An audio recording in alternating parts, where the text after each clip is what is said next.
Welcome, everyone, to today's inquiry.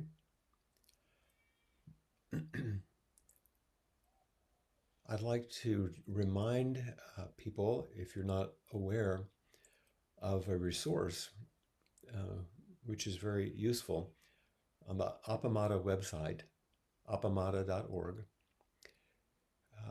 There is a page in which you can download a PDF of our chant book, which has different verses that we use, and we use two of them in these sessions. And if you're unfamiliar with them, this would be a way to discover them and to have a copy so that you can join in and chant with us and learn them.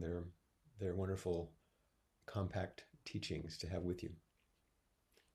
So we'll begin our sitting now.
Just these few minutes of our initial sitting. If you're interested, I would offer myself and invite you to engage in the practice that we call being with. It's a simple practice of sitting in your usual zazen, upright stillness, silence. And as curiosity arises, you can open your eyes. And since I'm the only one on the screen, just take a look at my image and notice what happens in you. Not so much an investigation of me, but what happens when you meet this image of this person. And then close your eyes and rest inside with whatever has arisen and note what's there. And whatever has arisen, when it subsides, you could just have a little blink, a little glimpse again, very briefly. No need to stare, just as an experiment of what it's like simply to be with another, even through this medium, without much content. Just exploring your own capacity for being with.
And before I sound the bell to end this brief initial period of meditation, just notice any impact this simple practice of being with might have had in your body, in your heart, in your mind.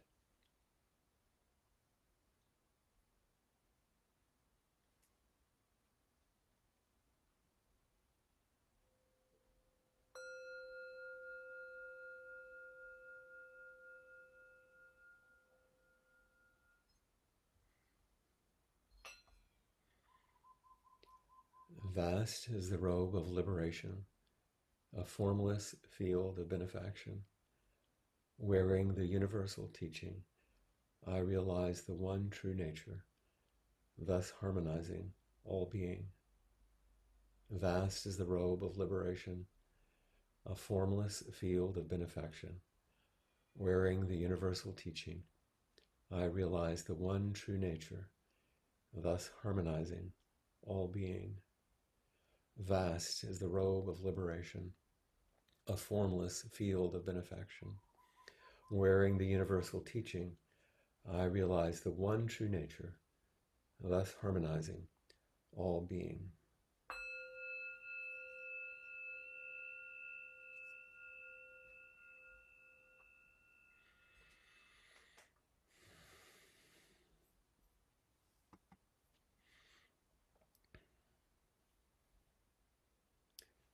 This essence of um, being and being with is what I wanted to reflect on today with our time together.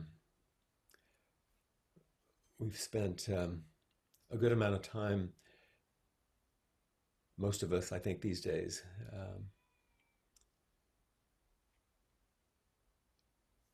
engaged in trying to do something.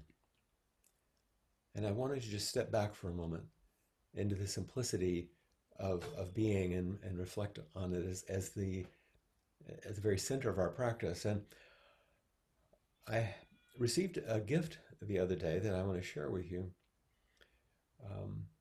My dear friend, Bronwyn Cook, who's one of my neighbors, an old friend, she's the programming director for Hui Holana, the Living Sanctuary retreat where we have taught for, gosh, I've been coming here for more than 20 years before we moved here. And the background of this gift, Bronwyn, in the days when we could travel, went on a walking journey, pilgrimage with David White and John O'Donohue in Ireland. And during that time, it was obviously when John O'Donohue was still living, the great Irish Celtic poet and mystic and wonderful, wonderful writer. I don't know all the details, but I know that she returned with a little piece of paper tucked into her copy of Anamkara, and it was a poem that John was working on, an unpublished poem.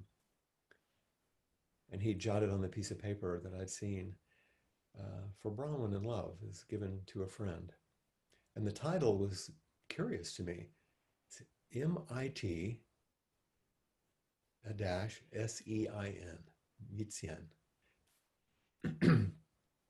So I looked it up. Like it's a noun that comes from Old Germanic and some old languages, which usually just means how human existence is constituted by relationship and community with others, being with, Mitzyan, being with. So here's the John O'Donohue poem, an unpublished piece. Sometimes it's enough to be here,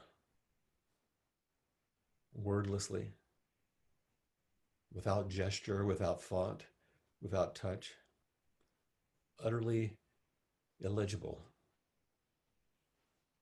With time, with solitude, with clear eyes, with a heart like a shell that can hear the sea, just to be here. Sometimes that is enough. Sometimes it is enough to be here. Sometimes it is. Sometimes it's enough just to be here with each other. I would say it's necessary, but not sufficient. How many of us long to be closer, to be in contact? But sometimes just it's enough just to be here.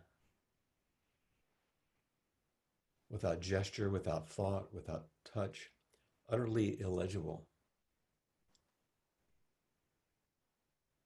When we sit in the Zendo in silence and stillness, very close to each other, when we could do that. Or we sit facing a screen with intimacy of faces. We settle into pure awareness, primary awareness, emptiness. Like in the Heart Sutra, when we chant no eyes, no ears, no nose, no tongue, no body, no mind. It's not a suggestion that those things aren't there, that the foundation of what we rest back into is empty of all of those things that we tend to rely on to construct our reality and ourself. The primary simplicity of being. Sometimes it's enough. Then the poem goes on with time, with solitude, with clear eyes. Our eye of wisdom and compassion opens through practice over time, usually in the quiet, with time, with solitude, with clear eyes, with a heart like a shell that can hear the sea. And that analogy is so interesting. With a heart like a shell that can hear the sea, often we think of a shell in which you can hear the sea, but like a shell that can hear the sea. Like a shell that can remember from whence it came, its deepest root. And as we touch that which is deepest, we can hear it. We can know it. We can be more in tune with it. And then sometimes, just to be here, sometimes that is enough. To be here, to be with. One more time, all the way through. Sometimes it is enough to be here. Wordlessly, without gesture, without thought, without touch, utterly illegible. With time, with solitude, with clear eyes, with a heart like a shell that can hear the sea, just to be here sometimes. That is enough.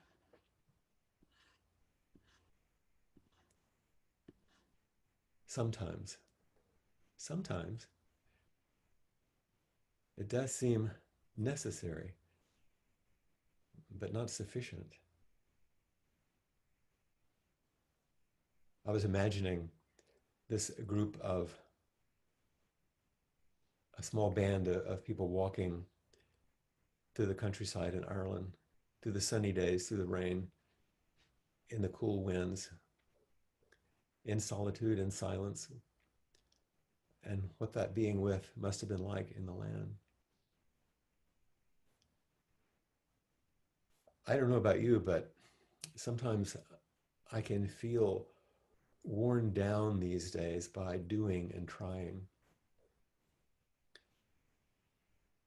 to try to hold together what can't be held together, as I kind of struggle against the reality of impermanence, of interdependence, as I watch things move, change. This ever-changing contingent world where we're always looking for solid ground beneath our feet and predictable outcomes which match our hopes and our dreams. These things are being dashed pretty regularly. And sometimes they're around, as I spoke last time, around climate, around politics, around um, racial issues. There are a number of them that are powerful in these waves. And then every once in a while, something so personal happens that it seems like it's too much, like the death of Justice Ginsburg. Something tips the scale. And one thing to remember, we're awash in media, which never really lets us catch our breath, our emotional breath, our spiritual breath. We see and feel the impact of everything happening all around the world as it's happening in real time. And we are not animals made for that experience. We're highly empathic, wired for threat. And this way in which we're met with this tsunami of information and images and data coming in from around the world is not livable. So our activity that we're called to change things, to do things, to respond is necessary. A call to action is necessary, but not sufficient. On the other hand, do you feel as if you're kind of wilting? We haven't had much rain here, so my plants are wilting with so little being with. Because the reduction in everyday nourishment because of the pandemic prevents us from being in as close contact as we're used to, even if it's just built in with ordinary things like going to the grocery store, talking to the checkout person, ordinary things.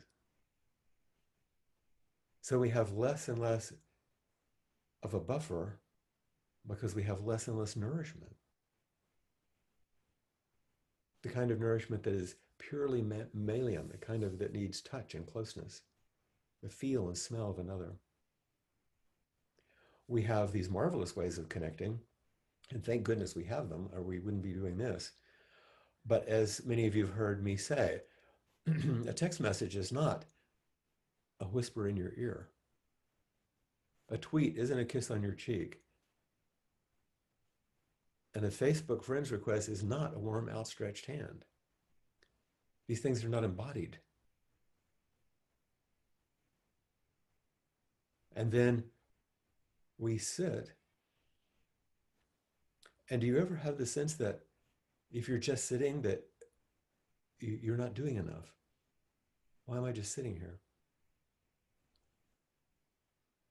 Or the kind of depressing despair that can rise as you sit, that maybe the sitting might be useless when so much is going on. We're pulled so strongly. Yet our zazen, our being, is necessary. It's just not sufficient.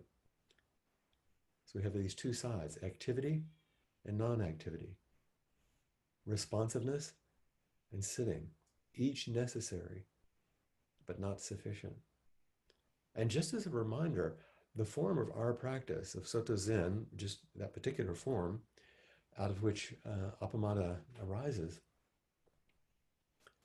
is the practice of being with.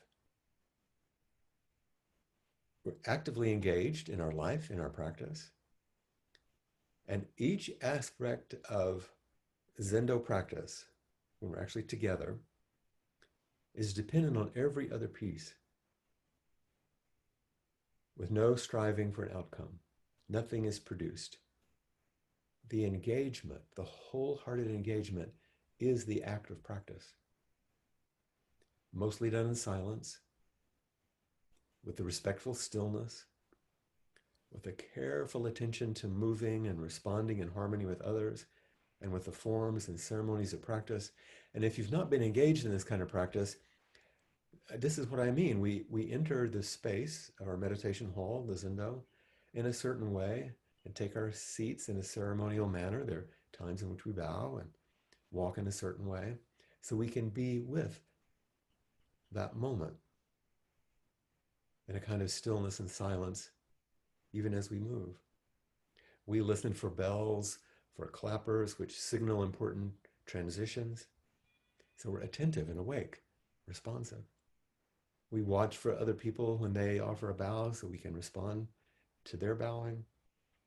We listen to the chanting and offer our voices in harmony to become one voice and feel this sense of one heart and one mind.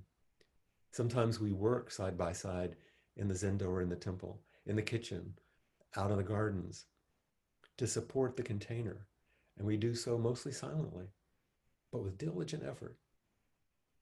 And at the end of a retreat, for example, a long silent retreat, or even in just a small daily practice cycle in the morning or evening, nothing has been produced. Nothing's repaired, created, or destroyed. Things have been cared for by being with. Being is necessary, but not sufficient.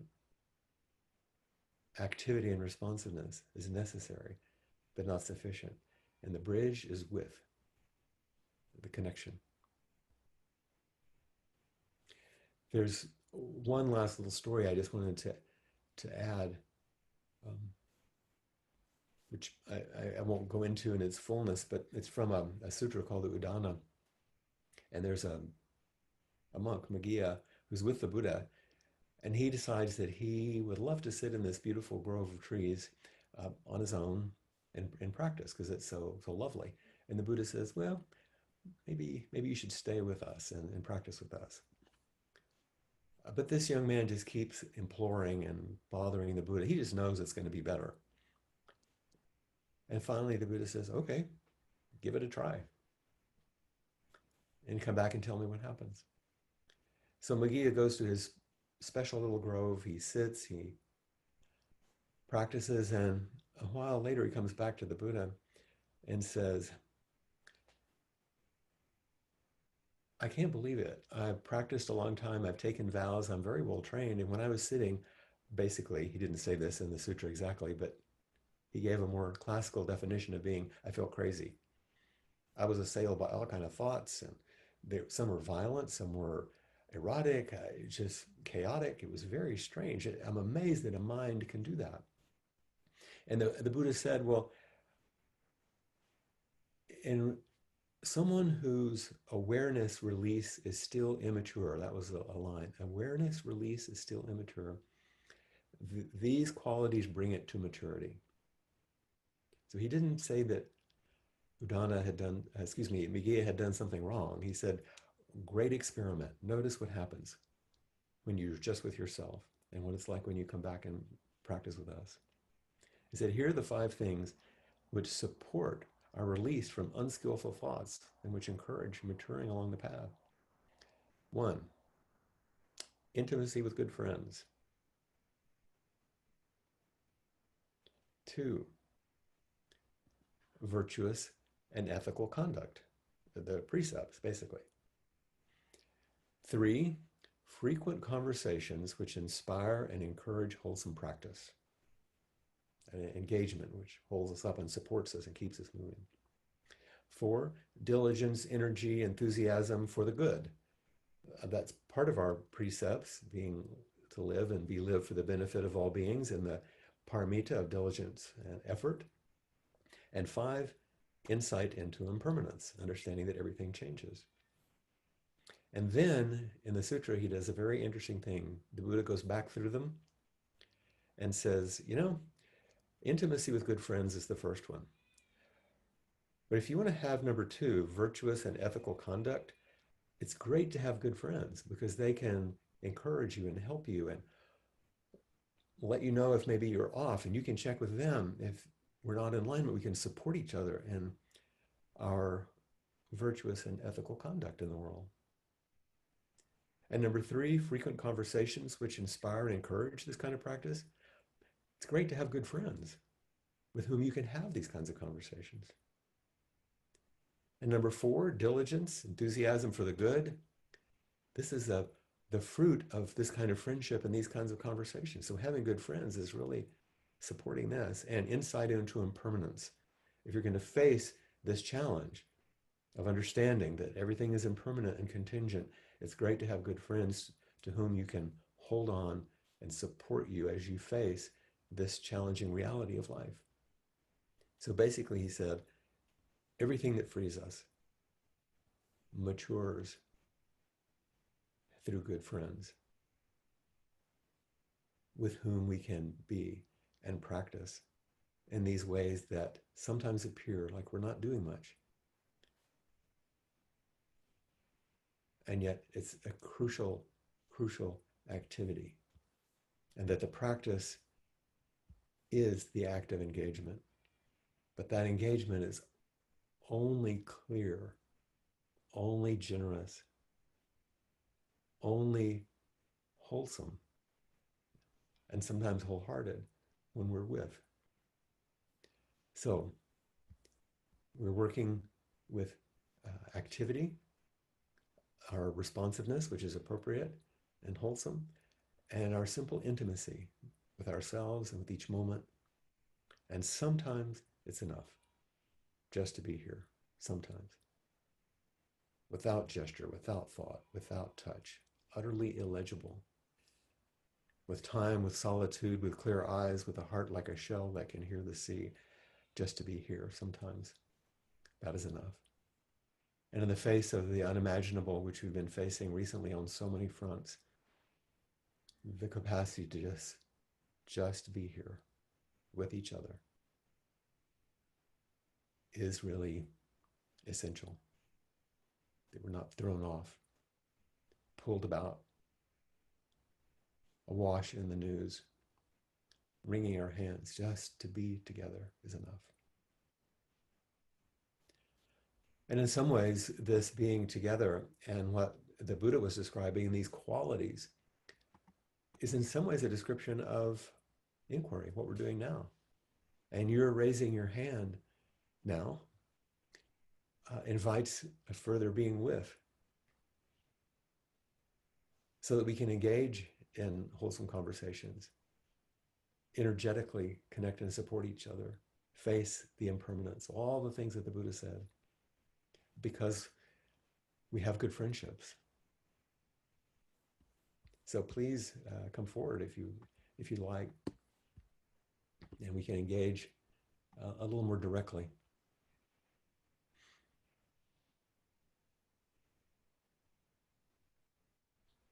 I long for the day in which I'd sit in that chair in Appamada and someone would take a moment to walk to the chair and sit down and put the microphone on them so we could hear. And sometimes we just hold hands just to connect.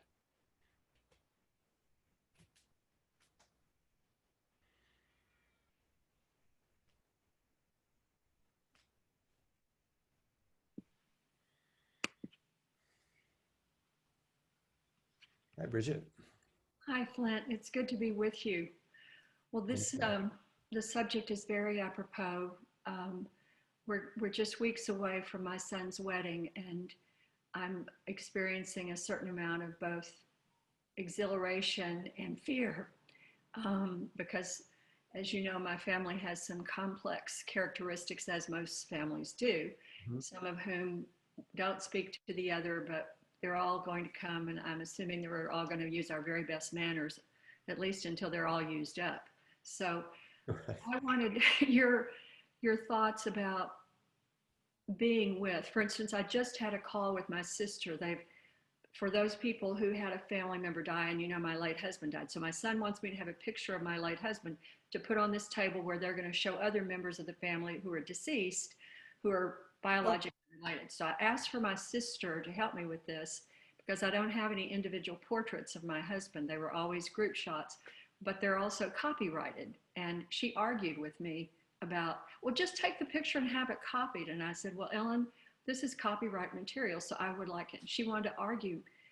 And these are the kind of little things I don't want to be accepting her invitation to argue. What practical advice can you give me to be with my sister in an appropriate way, but not go into the arguments? get somebody else to help you. Except she knew the name of the photographer that photographed her wedding in 1998. So, Uh, and I've been trying to find him online, but I kept getting a different one. So, anyway, her husband was kind enough to text it to me. But I can just see all of this happening. I'm going to have to be with them for 4 whole days. well, this is this is where it's useful to know Aikido. Okay. And I think you probably understand that some of the essence of that martial art is rather than trying to push back against the energy that comes at you, you use it, Okay. but without it damaging you. All right. So if I'm just going to use this as an example. She comes to you and said, "Well, those we can't," but she has all her objections. Right. Then you say, I hadn't thought about that. That's very astute of you. Mhm. Let me see what else I can do. But thank you. Okay. Well, So that's what I thank her need. for what she offers instead of pushing back about what she didn't offer. And Okay. then find another way to do what you need to do. It's not about trying to undermine her. It's just Okay. she has something in the way. Okay. But it's always helpful when people come to us with things that are shocking like that to find a place of contact, even if you disagree. Hmm. Uh, there's that a wonderful line that's been quoted very much recently from Ruth Bader Ginsburg, the line about leadership where she says, fight for the things that you care about, but do it in a way that will lead others to join you. Oh. Fight for the things that you care about. These are our two sides. Hmm. Act, but do it in a way that leads others to join you, that doesn't separate and polarize. So the fight bit, I don't know, but she's in a legal situation. So you move toward what you hope you can accomplish, but do it in such a way that people are drawn closer, not pushed away further. Okay. And so if you're always thinking, how can I use this as an opportunity for the other person to feel understood All right. instead of for me just to get what I want? Okay. That's We, very good advice. And I'm earning every one of these white hairs. So thank you. well, we secretly, long for individual rewards from practice that can actually only blossom in relationship. So she's giving you an opportunity. Oh, I knew that. And Yep. but I'm not as skilled. And that's why Well, I and asked. sometimes it's the being silent. I just wanted to add this, and it's what I call, and you're old enough to understand the reference. And I don't mean old, but I would say it's my Margaret Mead approach. All right. So you know who she was, of Oh, course, yes. A this wonderful great anthropologist. anthropologist, wonderful. So the Margaret Mead approach is you go into the wedding knowing that most of the tribe you don't know, and they have these strange customs. And so you're going to watch them and observe these strange people doing these strange things Okay. and be curious about their customs and the odd things that they do. And so if you go in with this sort of curiosity instead of this is how it should be and I know they're going to be that way and she didn't go into a culture with some judgments in how they should be. She went in with an open mind and open heart saying, I wonder what these people do and how it is and how it makes sense to them. So it's a little exaggerated, but it's useful. It is. And that So is a good approach because then I'll just use my observational skills and I won't react. I'll just notice. Yeah. including observational skills about when you do react, All right. because Yeah. you will sometimes you get triggered and you go, oh, isn't it interesting? When they do this thing, I have a reaction because that's part of my culture. Well, that's why I'm still using Peg's learning record form. When Yeah, Todd Bankler told me that he has continued to use it, and every once in a while, you just keep a 3 ring notebook of blanks and add it in yeah, 24 hours. And that's a great tool. And I haven't been using it recently. So thanks. good. More. Hope things go well. I'm sure they will. They'll go, They'll go. whatever happens. They'll Thank be married. you. Good. Thank you. Thank you.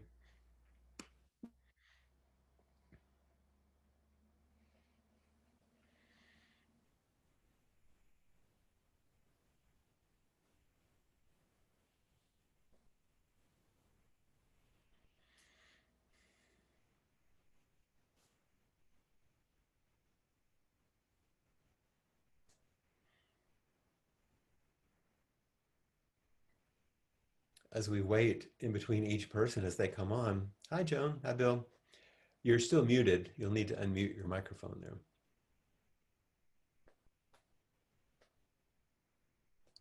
There you go. You did it.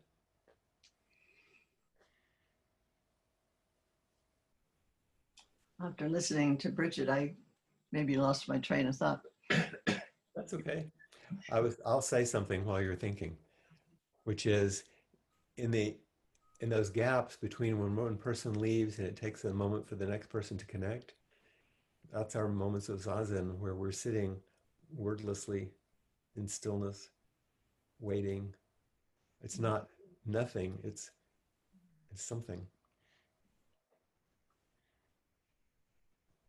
Well, in that moment, and even before, I just feel that I'm tired and so much time alone.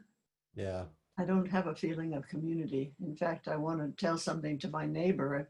I could lean out the window and say it to them, but I don't know when I'm going to get the energy to walk over to give them this book. Yeah. You know, just used to being isolated and enjoying that a lot too, Mm-hmm. covering things that I wouldn't have time for otherwise. Yeah. It means the Well, there's community part, I'm not sure where I am. there's an imbalance because we're used to having challenges that come and go, Mhm. and we have connections and nourishment and relationships, and that's really nice. But suddenly the challenges seem to have gone up, up, up, up, up, up, and the nourishment of interpersonal connections gone down, down, down, down, down, and that gap Mhm. is suffering. Mhm. I've also been pleased and surprised at some of the things that have come along that have come into my life, and as they're part of the sangha. Sandra has the qigong class, Mm-hmm. and I shared some of my concerns about how I can't do this and that, and other people offer things. It's just everybody's there together, and that's such a delight. And including you and Yeah, helping you do it your way. yeah. And our group, the one I'm in with you, is like that too. So Yeah. there are those things, but they're not my traditional Zen No. outlets or inlets or whatever. If I ask you to engage in a small practice right now, would you be willing to consider it? Yes, I would. Here's the practice I would benefit from, and I think other people would. Could you lean over and put your arm around Bill? Pull him in close.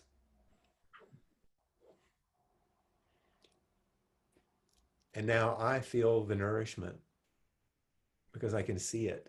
I Mm-hmm. know Bill probably can't hear Can you hear? Yeah, you a can. little bit. Okay. But just to see the two of you close, it's very Mm-hmm. touching Yeah. because you get to be together. That's good in these precious days that you have. Mm-hmm. And so much is not there. I know you watch your grandchild on the screen, and Mm-hmm. that's dear, but thank you for offering us that warmth. Well, that's what we know we have. We wake up in the morning and stay in bed and laugh and talk, hold Yeah. each other. Yep. That's some of the best We're time, just isn't it? sort of like, hooray, we have this. That's right. Not everybody does. So, and it's good to see both of your faces today. And part of what I have to do is apologize. Uh, I have more of the things of just filling in the gaps with things that need to get done. And I run out of patience. Sometimes I just want to lie down and read a book.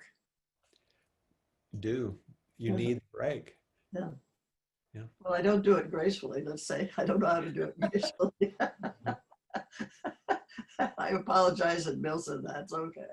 Well, Aaron has to keep reminding me of this too because I'm an active sort like you are. So, uh, says just rest, just take a nap, just be here. So, I'm with you. Yeah, Thanks, Joan. thank you. Good to see you, Bill. Good to see you. Mhm.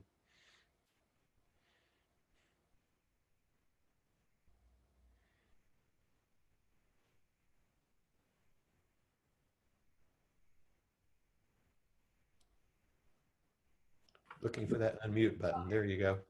Exactly. Hi, Flint. Hi. Nice to see you. And I wanted to go back to the first practice that you gave us today of the being with, Yes. which completely overwhelmed me. It's strong medicine, isn't it? Just to sit and be with a person. It really is. And then when you asked Joan to put her arm around Bill, it was like I had just been composing myself. Yeah, I know. I got teary on that one, definitely. Oh, yeah.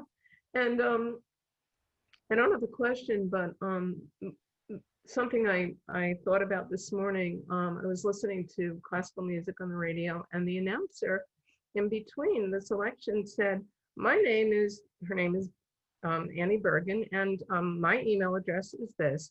And if you'd like to write to me, especially about what you're looking forward to in the fall. And I thought, oh, looking forward, that whole concept had escaped me and everything that was going on.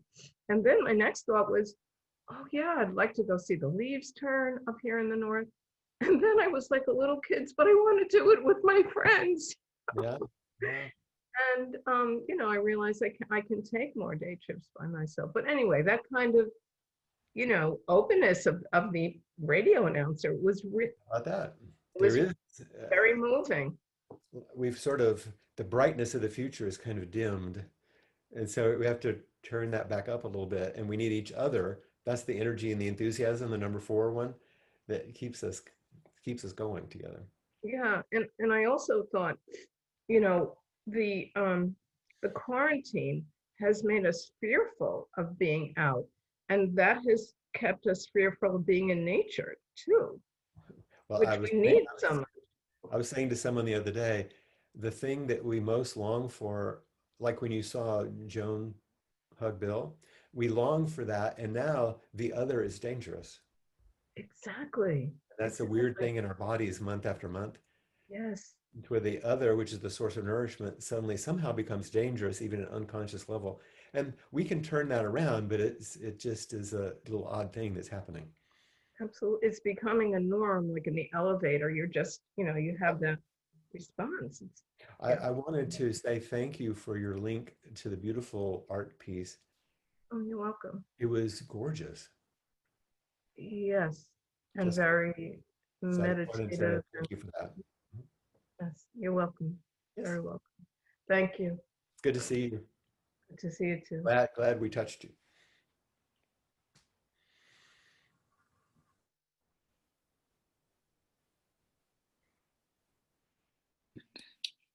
Hello. There you are, Sheila. Got it. Well, I think the first time I raised my hand, it was about my tendency to cry and weep lately. And it's still there.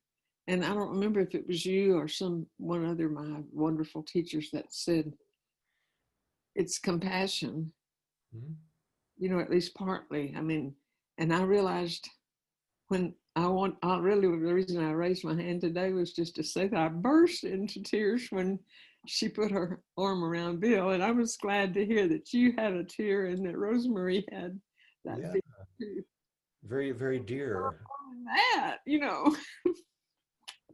That's I'm right. so sorry. No, I realize that some of my tears are self-pity, and that's okay too, because it's compassion for myself too. That's right. And you can be compassionate for the one who feels self-pity. Okay, yeah. Yeah, yeah. It's a mixed bag because when you see, for example, a couple that's been together for many, many years and or later in their years like those two, you feel the dearness of it. And so if you don't have it, you can feel that loss. And yet it still touches an important place though. We need to see it. We need to have it. Because when I wake up, I mean, for them to say that about waking up, because I wake up not very happy sometimes. And to laugh, wake up and laugh together. Or they hugged each other. I guess I can just hug myself a little bit. And I went to a dermatologist the other day, and I swear she reached to touch me because they were doing skin, and I pulled away so quick. And then I realized how good it felt. And then she just patted me, and it just felt so good. Yeah, very And I made simple. an appointment today with my regular doctor because she's like a mother to me. Mhm. So anyway, I'm just full of feelings. And and There's a lot of and, sorrow about what's lost. and being with is so important. It is. It is. I see you, Sheila. I heard you. I hear you. See you. And I saw you when I did that be with you at the beginning. Good. Good. You're so like my sweet, wonderful father because he was balding and sweet, sweet smile and eyes. I'm just so glad that this is the high point of my week every week. Uh, Well, take So, in all the nourishment you can from and I everybody. enjoy the little breakouts that we have at the end because that's some more contact. Thank Yes. you. Yeah. Thank you. Thanks, Sheila. Bye-bye.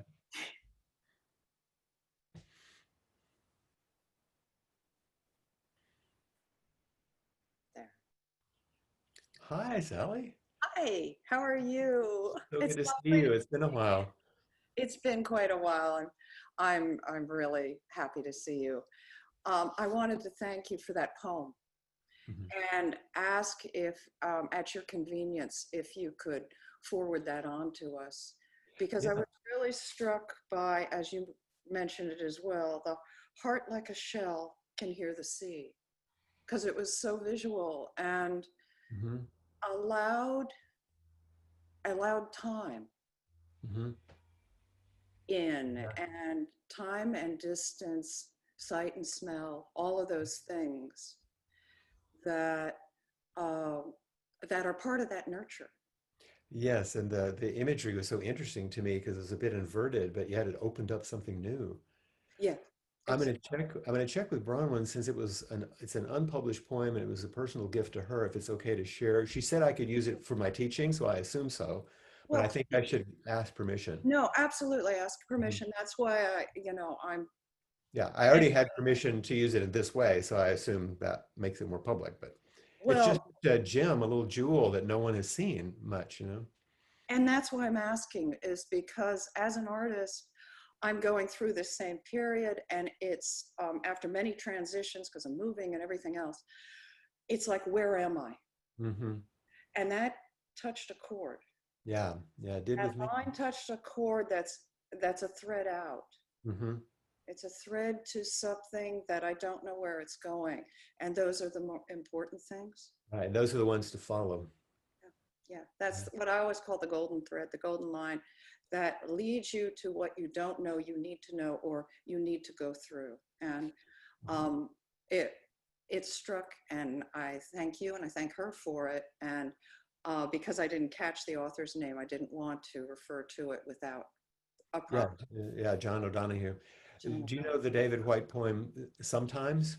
No. So look that up because John is using this. Sometimes it's enough in this, and in that poem by David White, he talks about meeting questions that have been patiently waiting for you, questions that have no right to go away, that offer you tiny but frightening requests. Oh, So endless. that you'd like it. It's what you're experiencing.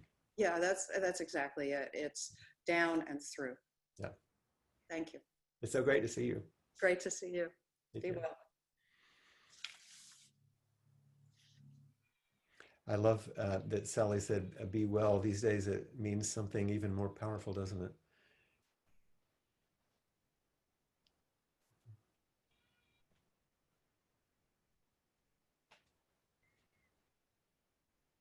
I'm sure there must be someone out there who's not raised their hand before, but has been waiting. Maybe they'd have the courage. So I'm encouraging you. Maybe someone who's not ever raised their hand in the past. Or maybe you have. But we have a few more minutes.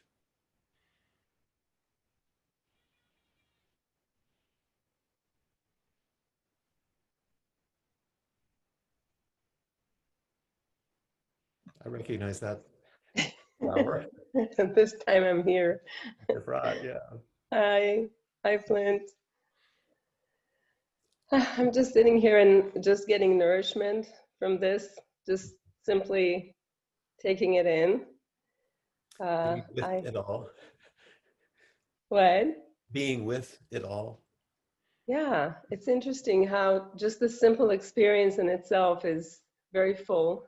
Mhm. I've had to just do a bit of a pivot here. My husband went up to the Boundary Waters and was going to be gone for 10 days. And a couple of days ago, I got a text. I made sure they have a texting phone before they went up there. And turns out that the person he went up with is his family members tested positive, and well, they basically came down with COVID. And so they had to turn around and Oh dear. come back. And so from a week on my own, I now have a week with a quarantined loved one up on top while I'm down here. And and really this whole thing about the continuum of relationships and the amount of actual contact, and how you have to negotiate and navigate a new landscape of how you still get nourished and offer nourishment when it really is a shifting landscape. And Yeah. so I And is had the Ken doing opposite. okay? Is Ken okay? He doesn't have any symptoms. Neither of them have symptoms, but the other Ken was, the two Kens, was very significantly exposed. So Mhm. his wife is ill, and so Oh, we will see. It's one of those. The thing you've been not wanting is at least sitting at the threshold, and yeah. kind of reminding me and us of the fact that while we have been very thoughtful about our conduct, there's a finite amount of that that you Right. can exercise. It sneaks So up the corner. yeah, and it's interesting for me being Jewish and celebrating now the high holidays. And I actually just went down to Urbana and had the opposite experience of being with my daughter and her partner, like in a hugging mode, which Oh, is really, I mean, it's almost unimaginable. And how raw it is really surprising every time. So coming back from that to a household with a partner up top who I actually call him on the phone. mhm. It's easiest. So, and put dishes with good food on the steps, and just hope that Mhm. putting out the some goodness. So thank you for feeding me so that I can feed forward. uh, that's needed. I feel it. Absolutely, absolutely. Yeah, so I really wanted to say thank you from the shell of my heart that here's the ocean. That's Yes, right. yes. Thank you. Yeah, some of these things that we take for granted, like a simple hug. I like that Efrat used the word raw because suddenly we remember the incredible power of something that seems so ordinary, but it's always that powerful if we pay attention and we notice and we wake to it. Hi, Judy. You're still muted there. Let's see. There you Yeah. Um, well, you said some things that I just kind of wanted to share my own experience, strength, and hope. go. The word that stood out to me when at the beginning was you said the unimaginable. Mhm. And I remember 10 years ago when my son died unexpectedly, you said those words. Mhm. The unimaginable has happened to you. And you also said to me, and Peg said to me, your silence will be the most healing thing you can do. And I was so broken, as I know, so we are all so broken right now, that I was willing to do what you suggested I do. Including my statement, and you can't do it alone. Exactly. And I have not done it alone, and I don't do it alone now. And so what I want to say is that I continue to do that. And so I have experienced a lot in the last 7 months of the same sort of, uh, I don't know if you want to call them feelings or uh, trauma, I don't know what exact word, but I've experienced a lot of the same sort of grief Yeah. that I experienced then. Mm-hmm. So I want to say to everybody, it's okay to cry. It's Mhm. okay to lay there and not know what you're going to do next, or not even have a plan. And I had to learn that through people like you and other teachers that said, you just need to do what you feel like you can do right now. Mhm. And through these 10 years, I've learned that while, yes, the presence of other people is very important to me, and the touch, and there's so much of that I miss, particularly with my own grandchildren. Mhm. But on the other hand, my silence has brought a different dimension of closeness to me. Yeah. So that even when I'm not with those people, in my silence, I am with them. Well, that's And precisely why I wanted to make sure that I spoke about both sides. Each is right, necessary, but not sufficient. And that O'Donohue said, sometimes just being is enough. just being and Yeah. just doing Mhm. what you can do in any given moment. Uh, I wish I could really give what I've been given through doing my practice devotedly, because I had no place else to go. And uh, and encouraging everyone to know that we are all doing this together, and that we are all holding each other, even though we're not Yeah. physically helping each other. Yeah. And as you So, pour out that care and concern, as you said, your faith and hope, and even if it's not as close connected, it's still the practice to do. right. Yeah. So I encourage all of you, you are not alone. We are all here together all the time. Thank you. Thank you, Judy. And I see that we're right at the end of our time, so I think we'll do our final chant together now, the 4 practice principles. And thank you for all of the people who've shown up today that have expressed both the importance of the silence and stillness and the importance of the connection and nourishment that comes through that, and that our being with provide the two sides. If you look at the image of Appamada that you see on the screen, the kanji, you see that roof, these two things that provide the shelter. And in the middle, that's a shin, or the heart and mind, with a little bit more in it there. So this is what shelters our heart and mind, is our practice. So we chant, caught in the self-centered dream, only suffering, holding to self-centered thoughts, exactly the dream. Each moment, life as it is, the only teacher, being just this moment, compassion's way. Caught in the self-centered dream, only suffering, holding to self-centered thoughts, exactly the dream. Each moment, life as it is, the only teacher, being just this moment, compassion's way. Caught in the self-centered dream, only suffering, holding to self-centered thoughts, exactly the dream. Each moment, life as it is, the only teacher, being just this moment, compassion's way.